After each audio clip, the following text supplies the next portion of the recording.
নমস্কার বন্ধুরা, আমি পারমিতা। আমার চ্যানেল পারমিতা হেভেন ব্লগে আপনাদের সকলকে স্বাগত। আপনাদের সকলকে জানাই শুভ নববর্ষর আন্তরিক শুভেচ্ছা আর অভিনন্দন। আমার আজকের এই ব্লগটি আমি যদিও শ্যুট করেছিলাম নববর্ষের দিন, কিন্তু আমার পোস্ট করতে অনেক দেরি হয়ে গেল। তার জন্য আমি অত্যন্ত দুঃখিত। আজ নববর্ষের সকালে যেই কাজটা আমি প্রথম করেছি সেটা হচ্ছে আমার বিছানা চাদরটা চেঞ্জ করে দেওয়া। আজ আমাদের বাঙালির নববর্ষের প্রারম্ভ, প্রত্যেকেই আমরা নতুন কিছু না কিছু বস্ত্র পরিধান করি, তাই ভাবলাম আজকে বিছানার চাদরটাও চেঞ্জ করি। আর এই চাদরটা আমি অনলাইনে নতুন আনিয়েছিলাম, তাই ভাবলাম আজকে একটা নতুন চাদর বিছিয়ে দিই আমার বিছানায়। প্রত্যেক বছরই আমি এরকম 3-4 সেট চাদর কিনে রাখি বিশেষ বিশেষ দিনে পাতার জন্য। যেমন নববর্ষের দিন একটা আমি চেঞ্জ করি, দুর্গাপূজার সময় একটা নতুন চাদর পাতি, আবার দিওয়ালিতে একটা পাতি, তারপর ঘরে অনুষ্ঠান পর্ব এসব তো লেগেই আছে, তখন আবার আর একটা নতুন চাদর লাগে। আসলে এটা আমার একটা বহু পুরনো শখ।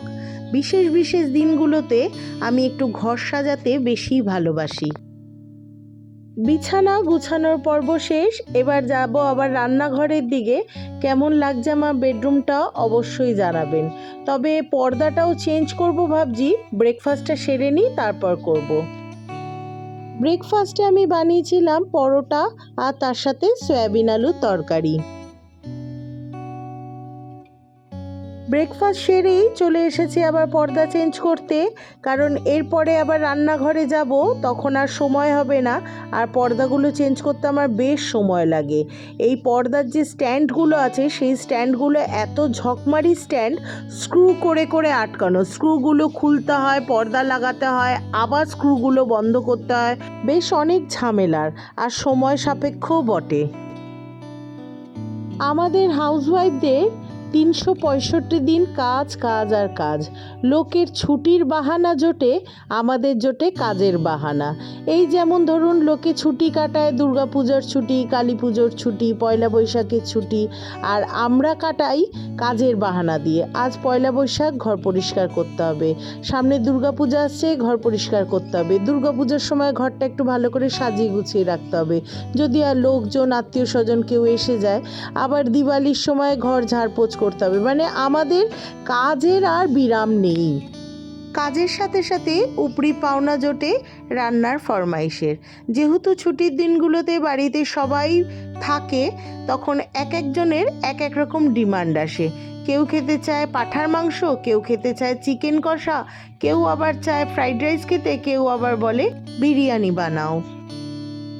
আমি কিন্তু এই নিয়ে কোনো দুঃখ প্রকাশ করছি না, কারণ আমার এগুলো করতে ভালোই লাগে। রান্না বান্না, ঘর গোছানো, এগুলো আমার ভীষণই ভালো লাগে। কিন্তু তাও যে কোনো কাজে একটা তো একঘেয়েমি এসেই যায়, আর তখনই মানুষ হয় বিরক্ত। হয়ে গিয়েছে ঘর গুছানোর কাজ, এবার চলে যাব সোজা রান্নাঘরে, কারণ রান্না বান্না সারা এখনও বাকি আছে। আর আমার হাজবেন্ড সকালে বাজার করে দিয়ে গেছে, এখন সেগুলোই ধোয়া পরিষ্কার করছি। আর আজ এনে দিয়েছে চিকেন। আজ আমি আমার জায়ের ছেলে মেয়ে যে তোজো আর গুন্নু আছে, ওদের দুজনকেও আসতে বলেছি। ওরা দুজন চিকেন খেতে খুব ভালোবাসে। আর তাছাড়া 9 দিন যেহেতু আমাদের এখন নবরাত্রি চলছে, যদিও আমার ঘরে মানা হয় না, কারণ আমার ঘরে সবাই কট্টর নন ভেজিটেরিয়ান, তাদের ভেজ খাওয়ার একদম চলে না, তাই 9 দিন আমার ঘরে মানা হয় না। তবে আমার যা 9 দিন নিরামিষ খাওয়ারই বানায়। তাই আমি বাচ্চা দুটোকে আমার বাড়িতে আজকে নিমন্ত্রণ করে দিয়েছি। আমি বলছি তোরা আমার বাড়িতেই আজকে খাবি। আর বাচ্চাদের ক্ষেত্রে অত নিয়ম মানলে চলে না, ওরা কি আর পারে বলুন তো? বড়রা নিজেদের বুঝিয়ে দিতে পারে, ওরা কি পারে? ওদের তো একটু ইচ্ছা করে। যাই হোক, তাই আমি ওদের জন্য বানাবো চিকেন। প্রথমে তো ভেবেছিলাম একটু ফ্রাইড রাইস চিলি চিকেন বানাবো, কিন্তু ওরাই বলল না যে আমি ভাত মাংসই বানাও। মাংসটা এখন ধুয়ে নেব, তারপর আবার আমার ছেলের জন্য বানাবো একটু পোহা। ও জিম থেকে এসে বলল ও ওই পরোটা খাবে না, ওর জন্য একটু অল্প ঘি দিয়ে পোহা বানিয়ে দিতে। আমাকেও যেমন ও খাটিয়েছে তেমনি আমিও ওকে দিয়ে খাটিয়ে নিয়েছি।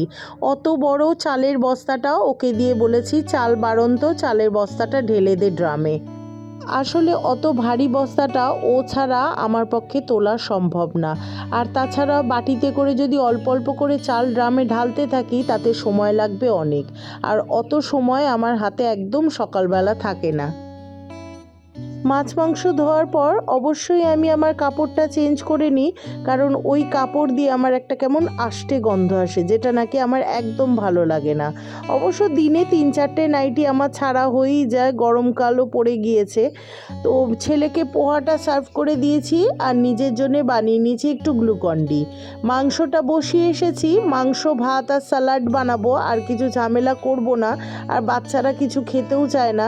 একবার ভেবেছিলাম ঘরে একটু চিংড়ি মাছ আছে তো একটু পটল চিংড়ি বানাবো, আলু পটলের তরকারি আর কি চিংড়ি মাছ দিয়ে, কিন্তু দেখলাম সেটা করে আর লাভ নেই, কারণ বাচ্চারা শুধু চিকেন দিয়েই খাবে, ওইগুলো আর কেউ খাবে না। বিশেষ করে আমার ছেলে মেয়ে তো পটল খেতেই চায় না। ইচ্ছে ছিল নববর্ষের দিন একটু বাইরে কোথাও খেতে যাওয়ার, কিন্তু তার আর উপায় কোথায়। নববর্ষের দিন বুঝতেই পারছেন হোটেল রেস্টুরেন্টে যে ভিড় হয়। গুড ইভিনিং বন্ধুরা, দুপুরে সবাইকে খাওয়ার দাওয়ার দিতে দিতে আর ব্লগটা শ্যুট করা হয়নি। তারপর একটু বিশ্রাম নিতে চলে গিয়েছিলাম। আর সন্ধেবেলা বাচ্চাদের জন্য আমার হাজব্যান্ড এনে দিয়েছে এগ চিকেন রোল আর তার সাথে গোলাপ জামুন। বাচ্চারা তাতেই খুব খুশি, আসলে ওদের জিজ্ঞেস করেই আনা হয়েছে। আর রাতের খাবারের জন্য এনে দিয়েছিল চিকেন বিরিয়ানি। আজকের ব্লগটা তাহলে এই পর্যন্তই। ভালো লাগলে প্লিজ একটা লাইক কমেন্ট করে দেবেন, আর যদি চান আমার চ্যানেলের পাশে থাকতে তাহলে আমার চ্যানেলটিকে একটা সাবস্ক্রাইবও করে দিতে পারেন। আর যারা অলরেডি করে দিয়েছেন তাদের জানাই অসংখ্য ধন্যবাদ। আজ তাহলে আসি, আবার আপনাদের সাথে দেখা হবে আমার পরবর্তী ব্লগে। ভালো থাকবেন, পরিবারের সকলকে ভালো রাখবেন। টাটা।